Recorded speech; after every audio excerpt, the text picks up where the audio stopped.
Lou is one of those guys. He was a Sherlock Holmes of his time. Lou Smit may have been a Sherlock Holmes at one point, but it wasn't during the Ramsey case. I mean, it's still officially unsolved to this day, isn't it? Despite what they say in episode 2 about Lou Smit not being allowed to testify before the grand jury, you know what? He did testify. He did make his presentation, and the grand jury rejected his hypothesis. And then, after Smit had investigated the Ramsey case for more than 10 years, he'd actually created a list with almost a dozen suspects on it.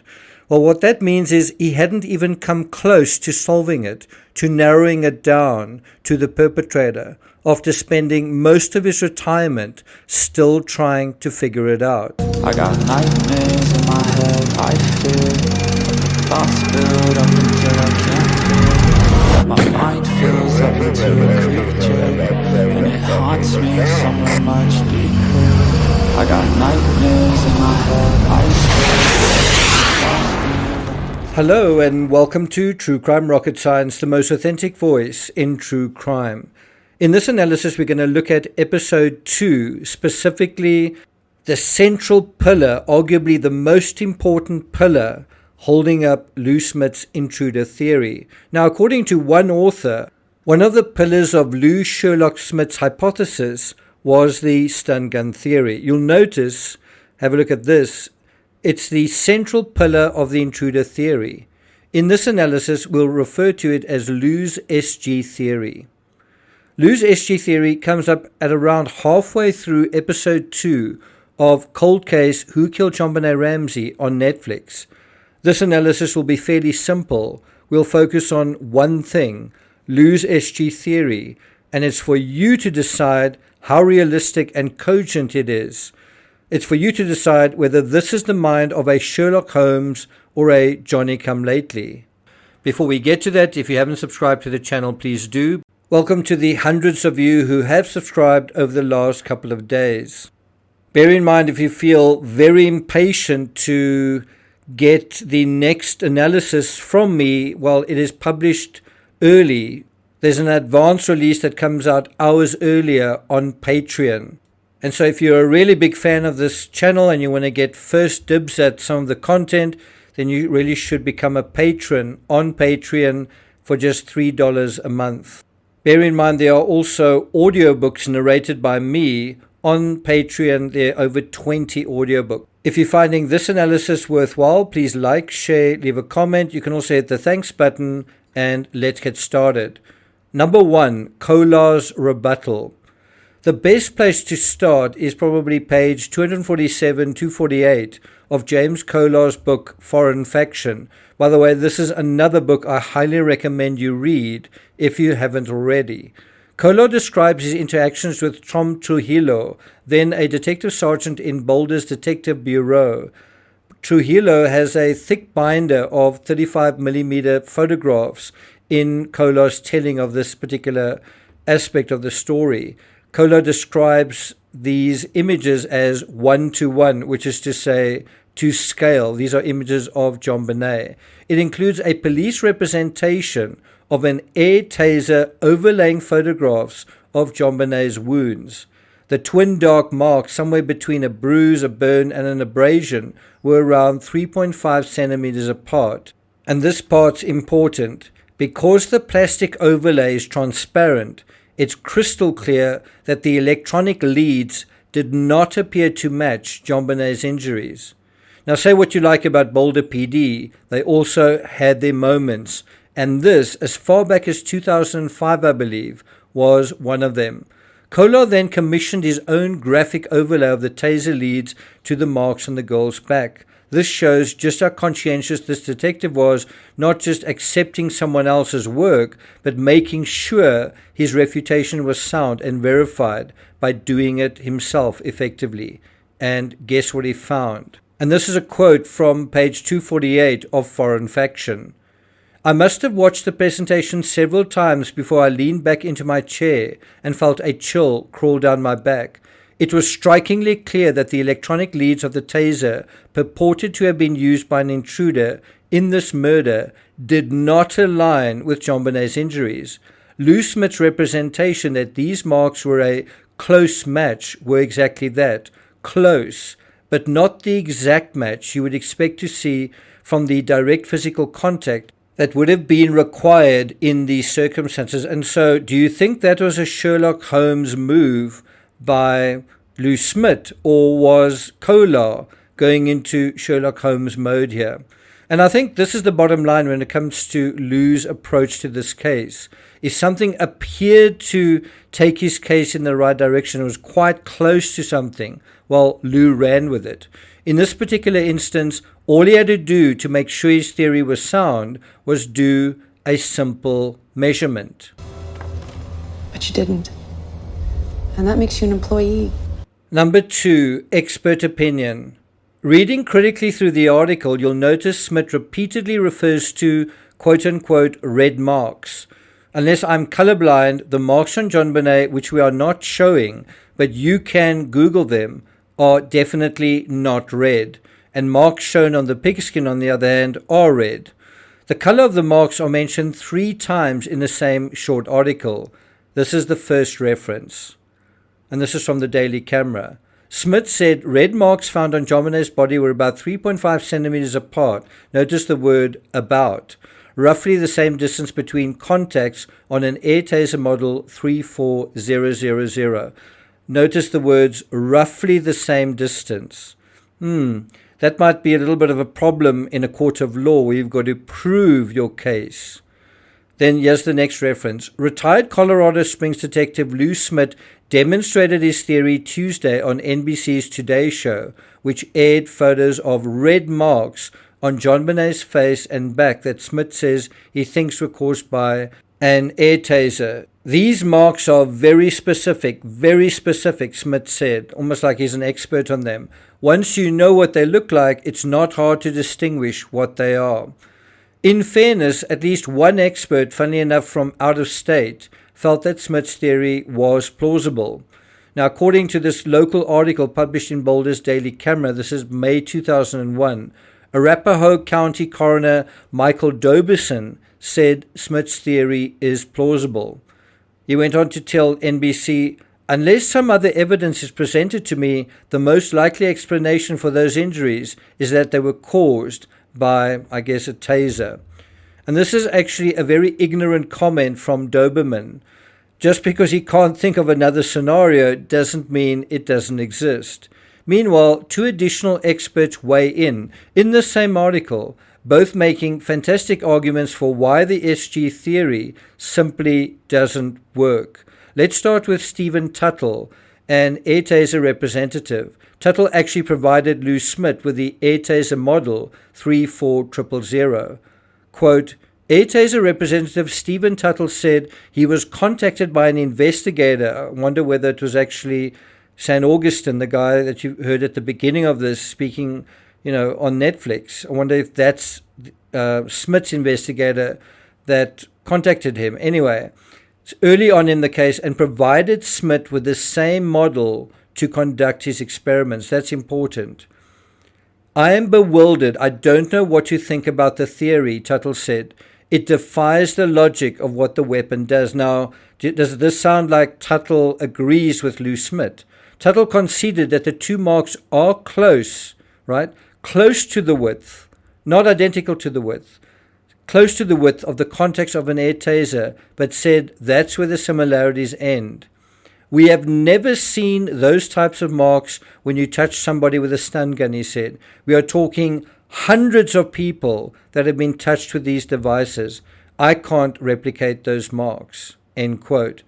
The experienced Tuttle also offers this valuable and, in my view, valid insight.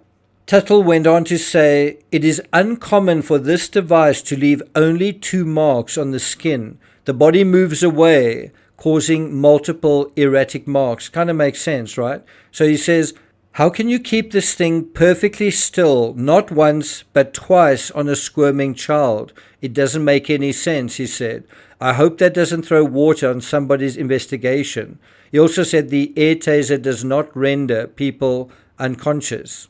In other words, what Tuttle is indirectly suggesting is that when the victim experienced these marks, she did not move away, which suggests she was no longer alive. That is actually an incredible insight all of its own, because it suggests JonBenet was zapped not to subdue her, as Smit would have it, but perhaps to revive her. It should also be noted that she was zapped at least twice, on her back and on her cheek, likely in low light conditions for a prolonged period. Steve Thomas did quite well to begin to figure out the solution to this puzzle, but it was Kolar who, in my view, actually found his way to the finish line. Before we move on to the next point, let's look at why a second expert thought Lou's SG theory was balmy as well. Quoting from the same article, Nebraska Dr. Robert Stratbacher, who has conducted several experiments on these devices and is considered a courtroom expert, that's important. He said he takes considerable issue with Smit's SG theory. Stratbacher said it is pure nonsense that the device would leave a blue mark in between red marks on the skin, as Smit claimed, and that was something that he also illustrated on NBC, basically saying, you see this blue line here? Well, that is the line made by the device. He says, I've not seen ever any blue marks, and I don't know what the cause of any blue mark could be, he said. So these aren't people who are just mildly disagreeing. They're pretty strenuous in their disagreement. Do you want my opinion? The basic fact that the marks are obviously a different color and texture shows just how blinded Lou was to his own bias. He is seeing what he wants to see, not following the evidence where it leads. And besides the color of the marks and the exact distance between them, Lou also decides that this device is going to render JonBenet unconscious, when it's far more likely she wasn't conscious anyway. Number 3, sound effects. Besides the color of the marks, tasers aren't silent and deadly. You would think an intruder who skulked around the house for hours, unheard, unseen, and got into JonBenet's room without waking her or anyone else up, would be a master of stealth. Why would he give that up with the deafening crackle, and that's the sound a taser makes when it discharges? Now, for those of you who have complained about the static in these videos, this is probably where you should probably not watch or listen any further, because this sound is likely to blow your eardrums to pieces. So stop the video now, and I'll see you guys next time. For the rest of you, this is really a very important piece of evidence. If the intruder used this device not once but twice, what did it sound like? And is the sound that it makes soft or loud, especially in the middle of the night when everyone is sleeping? Now remember, Burke's bedroom was on the same floor as JonBenet's, and her parents' bedroom was directly above her. I don't think the question is whether either of them heard a taser, but what intruder would be stupid enough to use one in the dead of night? To those who've been able to sit through this unpleasant sound, thank you very much. Thank you. Number 4, killer psychology. The taser theory is brilliant because we know for a fact that the Ramseys didn't own one. So this means the intruder had to have brought it with him, right? Let's go back to the article. Smit said evidence of this device is significant proof that an intruder killed JonBenet because the Ramseys did not own one. Now, would you say that's the reasoning of Sherlock Holmes? Well, let's think about that for a moment. So, is that the only thing the intruder brings? No pen and paper, no suitcase, no murder weapon, no nylon cord, no duct tape, no bat, and no flashlight. He sources all of these items from inside the home. Also, he leaves all of these items behind. The pen and the paper, the suitcase. He leaves the murder weapon behind. He leaves the bat and flashlight behind. He leaves JonBenet behind. He leaves the ransom note behind. But he takes the taser. Wow, that's convenient. I'm sorry, it just doesn't correspond to the rest of this make it up as you go along psychology. And why does he need a taser if JonBenet willingly eats pineapple in her final moments? Number 5, exhumation. This issue, was a taser used or not, became the new front line in the battle for the soul of JonBenet's killer. The solution was simple, but not easy. Exhume JonBenet's body and check those marks again. Take precise measurements. There's a bit of a problem though. JonBenet's body isn't even in Boulder anymore. And so the cops wanted to do that. They wanted to check, but the Ramseys didn't. If the evidence supported Lou's theory, why wouldn't they exhume her body? Now you might say, wow, I wouldn't do that. But intertextually, we've seen other instances of exhumations requested or consented to by the family, including Rebecca Zahau. That's a very interesting intertextual case to the Ramsey case, particularly in this particular area. I've also written 2 books on that case, and I've visited Coronado in California. It's just next to San Diego. Now, in the Rebecca Zahau case, they wanted to examine specifically the hyoid bone to determine whether Zahau was strangled before a rope was placed around her neck. The hyoid bone, in other words, there was the suggestion that the whole rope and what that involved was staging, and that something else had taken place before. There was also a kind of cryptic remark written on the door of Rebecca Zahau's bedroom. Now, the hyoid bone is a classic artifact of strangling cases because the bone floats in the neck structure, and if it's damaged or broken, it tends to confirm manual asphyxiation. We saw this with Shanann Watts in the Chris Watts case, a damage to the hyoid bone. Now, if you don't see damage, what it likely means is that a ligature was used instead of hands. The ligature tightens above the area where the hyoid bone floats. Incidentally, if JonBenet's attacker was an adult, think about this. JonBenet's attacker is an adult, and she's 6 years old. Why does he need to bring along multiple murder weapons, cord, and a taser? Why can't he just use his hands? And that brings us to additional weaknesses with Sherlock Lou's intruder theory. I think we need to circle back to the pillars of Lou's intruder theory. What's missing from it? Look at these 5 points. Now, if it was me, I would add to Lou's intruder highlights list the ransom note. Didn't the intruder write that? Isn't that evidence of the intruder? Isn't that prima facie evidence of the intruder? And that for me is also the biggest weakness by far of the ridiculous intruder theory. The intruder theory, if you think about it, is just as ridiculous and misleading as the toothless, ransomless, kidnapless, diversionary, bogus ransom note, what that turned out to be. Also, how about point number 7 being the no snow, no footprints theory? It's another aspect that ought to be added to the shortlist because, well, it's interesting that at least according to this author, the no footprints in the snow story doesn't even make the highlights list of Lou's theory. In my opinion, no rational human being would think of footprints. It should actually be shoe prints in the snow if there was no snow to begin with, which makes the argument even stupider than it appears at face value. It's a little bit like saying, I didn't see any impressions or shoe prints in the sand. Well, there was no mud. Well, you wouldn't think to even speak about it if there was no mud to begin with. It's like suggesting that someone walking around in broad daylight didn't notice the moon. All right, I'm not going to take it further than that. In the next analysis, we'll finalize our review of episode 2 by looking at something that really is worth looking at. And I'm surprised Netflix actually had the balls to go there. Not all the way, but certainly some of the way in their retelling of the story. And that is the grand jury trial. And we'll deal with that in the next episode. Thank you for listening, and I'll see you guys next time.